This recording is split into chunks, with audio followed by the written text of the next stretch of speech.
Excuse me. Suddenly, the living room door swung open, and it was Mike who walked in. Following him, about 4 others entered in a line, and Bob was grinning creepily from the back. Sorry, what's going on here? We're having a barbecue with friends today. Hurry up and get some meat and beer. Bob, now utterly condescending, said that to me. Birds of a feather flocked together, I guess. Bob's friends were also smiling crudely at me. It was the last straw. I'm heading out for a trip, so I can't. What? Bob's face twisted in anger as if I'd embarrassed him in front of his friends. Normally, upon seeing that expression, I would have panicked and done whatever Bob wanted. But now that I'm out of patience and affection for him, I couldn't care less about his mood. Just be careful with the fire, okay? Hey! I ignored all of them and left the house. But a few hours later, I got a call saying my husband had been taken to the police station while on our trip. What on earth did he do? My name is Nancy Smith. I'm a 48-year-old government worker. My parents passed away in a car accident when I was in college. I lived in the house they left me, and I managed to graduate from college using the insurance money and scholarships. Luckily, I landed a government job. Living alone was lonely at times, but my life was stable. The office I worked at was far from the house I lived in, so I rented out my family home and moved into a small apartment near my workplace. I rented out my house as it was, and since it was in a good location, it was rented out quickly. The tenant was a very kind person and, knowing my situation, said I could visit any time. Thanks to the rental income and my government salary, my life was more stable than most people my age. Around that time, I started enjoying visiting churches, museums, and old mansions. Time seemed to move slowly in these places, and they had a unique atmosphere that made me feel relaxed in some way and solemn on the other hand, which I loved. I met my husband Bob at a book club for adults, which I was invited to by a friend. He was quiet and kind, and I was quickly drawn to him. Bob was very intuitive and took the lead, which helped because I was shy in relationships. After dating for 2 years, he proposed to me on my 29th birthday, and we got married. The next year, our daughter Emma was born, and we were incredibly happy. However, around that time, Bob's true colors started to show. I worked as well, so we had an agreement to share household duties. Bob kept his word until I was pregnant, but once I started maternity leave, he often went out for drinks. And once I was on parental leave, he stopped doing any house chores altogether. Hey, aren't you in charge of the dishes? Please. What? You're just lounging around at home all day, why don't you do it? Bob quickly got ready and left after saying that.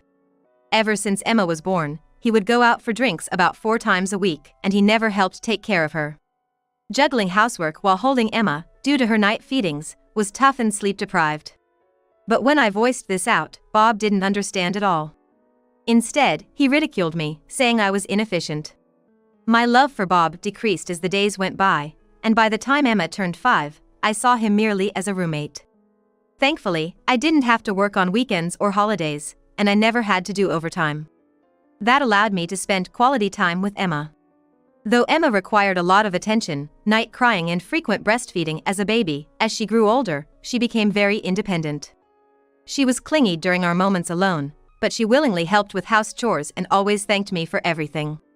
It wouldn't be an exaggeration to say that watching Emma grow was my only joy. Bob, on the other hand, seemed indifferent to Emma. He'd only approach her when he was in a good mood. By that time, Bob's mask had completely fallen off. Not only did he neglect house chores and parenting, but he also went out drinking almost every day and came home filling the air with women's perfume smell. But I had lost so much affection for Bob that I hardly cared anymore. Still, I didn't choose divorce to ensure Emma had a stable environment. To be honest, with the rental income from my family home and my salary, I could easily support Emma's education up to college. But I didn't want to risk Emma facing difficulties if something happened to my income. Luckily, Bob was good at his job, and even though he worked at a smaller firm, he earned more than I did. I decided to see him as someone contributing to Emma's education fund and our living expenses. However, by the time Emma entered high school, Bob's spending habits worsened. I had let him spend freely except for Emma's tuition and living expenses. However, one day, I got a call from the school saying they hadn't received her tuition payment. In a panic, I transferred the money from my account. This incident made me realize that staying married had no benefits anymore. With that thought, I approached Bob, who was seriously looking at himself in the mirror for his going out for drinks. "Hey, the school called. They said Emma's tuition hasn't been paid." "Oh? So? It's not so, is it? You promised to cover that." "But she's been acting so weird lately. She's always glaring at me." "That's just she's at her rebellious age." I felt a headache coming on. Bob must have gone through that rebellious phase himself. Yet, he showed no interest in our daughter Emma's growth. Not paying for her tuition just because she's acting out is not only irresponsible as a father but as a person as well. At that moment, I decided to divorce Bob once Emma would start college. And until then, I decided to play the role of a docile wife. Lost in my thoughts, I noticed Bob smirking at me. "What? I barely come home, so do I even need to contribute to living expenses? Instead, I'll pay for her tuition and stop giving money for other expenses." "Fine." I felt my determination waver at his words, but agreed nonetheless. It can't possibly be accepted not to contribute to living expenses from the start. But needing him to cover Emma's tuition was more important, so I begrudgingly accepted. The money Bob once provided for living expenses became his pocket money, and his lifestyle became increasingly extravagant. One day, as I was walking near the station after work, I saw Bob with a familiar-looking man, their arms around each other. Bob didn't notice me, but the man did and approached me. "Hey, aren't you Bob's wife? What are you up to here?" "Well..." I felt like I'd met him at our wedding, but I couldn't remember his name since Bob never introduced us. And even from a distance, I could smell the strong alcohol on him. How long had he been drinking? I tried to keep a smile on my face, suppressing my discomfort. "Oh, I'm Mike. Bob and I were in the same club in college. By the way, you're stunning.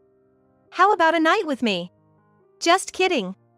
Hey, if you want this old lady, she's all yours." I was more shocked by Bob's words than Mike's crude remarks. No matter how drunk, no man should say that about his wife in her presence. "Really? Maybe I should book a hotel room then." "No, I'll pass, thanks. I'm in a hurry, so..." Chills ran down my spine, and I quickly left the scene. I could hear Mike and Bob talking behind me, but I chose to ignore them. When Bob came home late that night, by the next morning he didn't even remember seeing me. When I asked him about Mike, Bob boasted something about him starting a lucrative business recently and that he had gone to hear about it.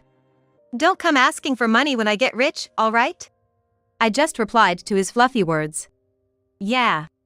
As long as he covered Emma's tuition, I had no more expectations from Bob.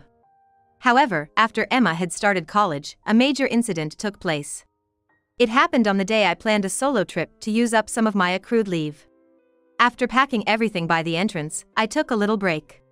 Bob, being chirpy, had left early in the morning, so I just left him a message. He read it, so I considered my duty done and sipped my tea. I then heard a noise from the entrance and thought Bob had unusually come back early. However, when I saw who came in through the open door, I almost spit out my tea in surprise. "Hey there!" Suddenly, the living room door opened, and it was Mike. 4 or so more guys followed him in. Excuse me, what's going on?" "We're having a barbecue with friends today. Go buy some meat and beer quickly." Both Bob, with his lewd smile, and his friends were grinning at me. I felt it was the last straw that broke the camel's back. "I have a trip planned right now, so I can't." "What?" Bob's face turned red and furious at the thought of having been embarrassed by me in front of his friends. Normally, seeing that expression would have made me panic and do as he said, but now, with my patience worn thin, I had absolutely no interest in Bob's mood. "Just be careful with the fire, okay?" "Hey!" Ignoring all of them, I left the house. However, a few hours later at my vacation destination, I got a call that my husband had been taken to the police station. What on earth did he do? The call from the police was to verify his identity, and they told me there was no need for me to come to there immediately. Apparently, the questioning was likely to take a while. They asked if I could prepare some clothes and such for Bob to stay overnight in detention. It seems he had given them my name and contact information. "We can provide some basics and bill you later if that works." "Oh, that's fine. Please bill him directly." "Understood. If there's anything else, we'll contact you." Yes, thank you. It seems the reason Bob was taken to the police station was that he drunkenly tried to forcibly bring a woman walking by into his home. They caught him in the act, so there was no room for dispute. They said he'd likely be charged. On top of that, Mike is under suspicion for other matters, and there's a chance Bob might be involved as well. Hearing this, I slumped down in place, utterly drained. I was thankful to have reached my destination. Tears streamed down my face. Then, a coffee was placed on the table in front of me. Mom, are you okay? What happened? Actually, my travel destination was the area where Emma attended college, and I was planning to stay at Emma's place during the trip. The call from the police came just as I had arrived at Emma's place and was about to relax. Your dad was arrested by the police. The reason is kind of... It's okay. Tell me when you're calm. Mom, maybe you should seriously consider divorcing him. You endured for my sake, right? I ranked first in my class this year. My professor told me I'd get a scholarship without any obligation to pay it back. So, I'm okay. Emma. Maybe you're right. Emma's words cemented my resolve. Part of me felt like a failure as a parent, letting my daughter speak this way. At the same time, I was overjoyed that Emma had grown up so wonderfully. A few days later, I received a call from the police that only Bob had been released. It seems Bob didn't know that Mike's business was involved in criminal activities, and he actually claimed to be a victim. Indeed, it was proven that Bob was innocent, and he was cleared of charges. A part of me was disappointed. The day after the call from the police, Bob called me. Honestly, I didn't want to answer the phone, but thinking about the future, I decided to pick it up. Hello? You picked up. Where are you? At Emma's place. There was a pause on Bob's end as he seemed to think. But he quickly returned to his usual demanding tone. I don't know where she lives. Just come home already. There's so much housework to do. Sorry, but I'm not coming back. What? Bob was taken aback by my firm rejection and seemed frozen in shock. Speaking into the silent phone, I slowly repeated. I'm not coming back. I want a divorce. What the hell are you talking about? Do you even understand? Bob managed to blurt out. I didn't respond to Bob. At the same time, I heard the sound of a phone dropping on the other end. He must have been truly shocked. Taking the opportunity, I added. I'll have my lawyer contact you regarding the details. Expect a call from them soon. Hey! Nancy! Bob called my name, but I hung up without hesitation. Immediately after, I called the lawyer I had just hired the day before. The lawyer promptly reached out to Bob. Bob called me multiple times in response, but I ignored every single call. Next, I called my workplace. I had already been considering early retirement, and now seemed like the perfect time. I decided to move closer to Emma. Fortunately, I had an inheritance from my parents and consistent income from renting out our family home. Plus, with the severance pay, I would be financially stable on my own. It took about 2 months for me to wrap things up at work, so I rented a furnished apartment nearby for the interim. I worked from there, ensuring a smooth handover of my tasks. During that period, Bob kept calling, but my lawyer handled all communications. Bob was livid about the divorce and kept claiming, I didn't do anything. And you're just misunderstanding. Reluctantly, I agreed to meet up and talk things out.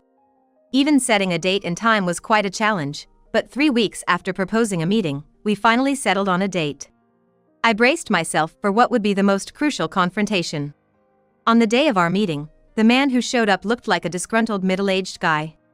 I'm not agreeing to any divorce. I was just deceived. I didn't do anything wrong. Let's discuss this after we're seated. In response to Bob's stubborn attitude, I calmly walked into the restaurant first. It was a high-end place, with private rooms like individual cottages. This was the same establishment where Bob and I had dined to celebrate our engagement. Do you remember this place? What? Bob's lackluster response extinguished the last piece of my affection. After all, we had once promised each other a lifetime together. Hoping that recalling this place would make our discussion a bit more peaceful turned out to be wishful thinking on my part. Let's start the conversation, shall we? At my words, the lawyer seated beside me began laying out several documents. They were densely packed with records of Bob's actions, evidence of his infidelity, and details about the shady business Mike was involved in. Bob glanced at them with clear annoyance and let out a sigh. What's this? If you've got a beef with me, say it to my face. You're so passive-aggressive. This isn't about complaints. It's about laying out the facts for our upcoming discussion. Hearing this seemed to darken Bob's mood even more. Still, I had no intention of backing down. However, when another document was introduced, his face visibly changed. Hey, this. Oh, didn't you know? Attached to the paper was a photograph of a woman in a wedding dress, smiling beside a man who was presumably her husband. Seeing the two of them, Bob's face turned pale. That's the woman you've been seeing, right? Your boss's wife? I. It seemed like Bob genuinely didn't know. He looked flustered, a far cry from his previous arrogance. According to my investigations, Bob and this woman had been involved for around 3 years. Bob had considered divorcing me to marry her, but lately, she had been distant. Turns out, she had married Bob's boss even before meeting Bob. Apparently, it was a shotgun wedding, and just recently, they celebrated their 10th anniversary by taking wedding photos. And of course, evidence was mailed to Bob's workplace and scheduled to be handed to his boss today. She probably has received the notice by now. Speak of the devil. No way! Just at the right moment, Bob's phone on the table rang, displaying his boss's name on the screen. Bob didn't answer, so I took the liberty to tap on answer. Switching it to speaker mode, a deafening yell blared from the phone, so loud you'd think the windows would break. You've been deceiving me? Cheating on my wife even during work hours? That's a betrayal to the company too. Don't think you'll be safe at work starting tomorrow. I'm so sorry. Bob, in a tizzy, looked absolutely pitiful. There was no trace of the charm he once had when I loved him. I shook my head and tapped on the documents. So, can I submit the divorce papers for now? No, I won't. Perhaps because his plans to remarry his affair partner were now ruined, Bob became even more stubborn about not wanting a divorce. Feeling cornered, I called out to someone beyond the door. It seems so. This is troublesome. What should we do? Who's there? Trembling with fear, Bob looked over to me for answers. I simply directed him to the door with my gaze. Hesitant at first, Bob's face turned an even paler shade when he saw the person who walked in. Dad. Mom. Why are you here? It was my parents-in-law. Bob didn't get along too well with my in-laws, and after our marriage, he forbade me from interacting with them. For him, they were the last people he expected to see. My mother-in-law gave me a slight nod before storming up to Bob and raising her hand. With a loud slap, Bob's face turned red. My mother-in-law, even more flushed than him, began shouting. How could you? Cheating on Nancy, a wonderful wife. What have you done? Huh? Nancy and you haven't met since we got married. How do you know she's wonderful? Before I could respond, my father-in-law intervened. Nancy has been sending us letters once a month, updating us on Emma's growth. Recently, she and Emma have even come to visit. She's too good for a son who hasn't even reached out once since getting married. What the heck? Hey! Didn't I tell you not to contact my family? What gives you the right to reach out without my permission? Bob shouted, diverting his gaze from my father-in-law to glare at me. Actually, my in-laws own a farm and live together with my brother-in-law and sister-in-law. For some reason, Bob, who never got along with my brother-in-law's wife and always criticized her, was kicked out of the family home right after graduating from college. Bob probably kept me away from my in-laws because he was worried his bad behavior would come to light. When I found out from my in-laws, brother-in-law, and his wife that this was the case, I was stunned by my poor judgment in choosing a husband. When I sent a greeting card, they were kind enough to call me. That's how we secretly kept in touch. You deceived me? Who I associate with is none of your business. I don't want to hear it from a man who cheated repeatedly and got involved in shady business dealings. I retorted, and Bob froze, looking frustrated. However, he suddenly changed his mind. Ha! You seem to have thought this all through, but I'm divorcing you. I won't be giving you a dime or a house. Why even bother saying that? Everything's going to Nancy. My mother-in-law said, pushing him slightly. He was taken aback. I coldly watched Bob for a moment, put the documents in my bag, and left the restaurant with my lawyer. Later, I went to the city court to submit the divorce papers.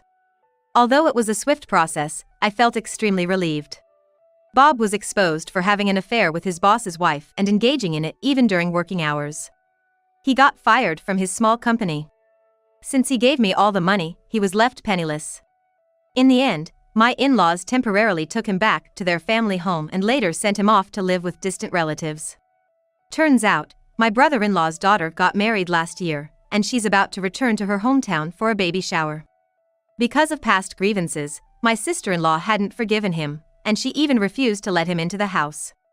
During the summer, Bob spent one night in a small hut on their property. The next morning, a relative came and took him away. Although Bob's lover and her husband, who is also Bob's boss, didn't end up divorcing, she was forced to live with the boss's parents.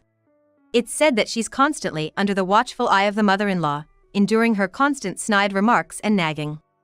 Once, Bob apparently sneaked out of his relative's house to see his lover. However, it seemed she was just using him for fun because as soon as she saw him, she said, "Give me some money so I can get away." This is what the mother-in-law had heard through the grapevine from the relatives.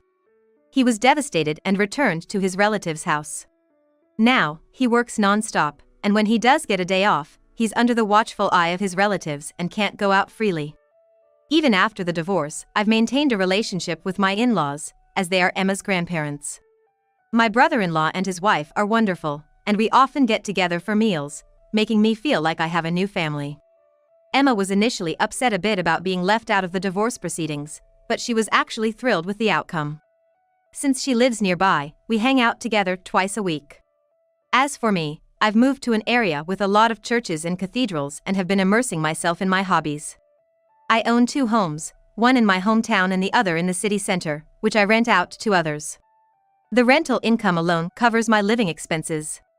So, I've been able to freely use my retirement funds and insurance payouts for Emma's college fees, my hobbies, and travel.